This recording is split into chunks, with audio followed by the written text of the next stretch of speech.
Hello everyone, in this video I will show you how to add a referral code on Binance after registration. Later in this video, I'll also show you my favorite service to transfer money internationally for very low fees.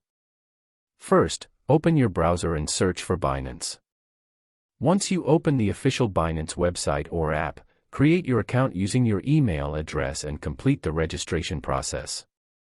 After signing up and logging into your account, you will arrive at the main dashboard. On the top right side of the screen, look for your profile icon and tap or hover over it. From the menu that appears, select the referral option. Once you open the referral section, you will see your referral dashboard.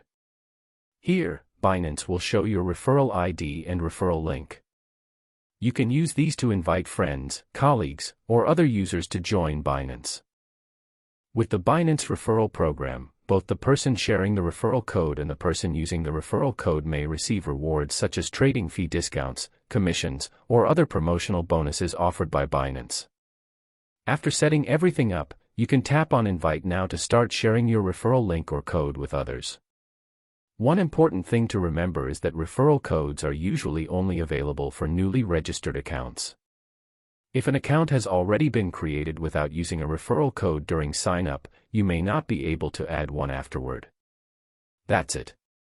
That is how you can use and manage referral codes on Binance. Now if you want to try my personal favorite money transfer service, I recommend using MoneyGram. You can send money quickly using your smartphone or visit in-person MoneyGram locations spread out all over the US and Canada. Click the link in the description to download the app and try it out.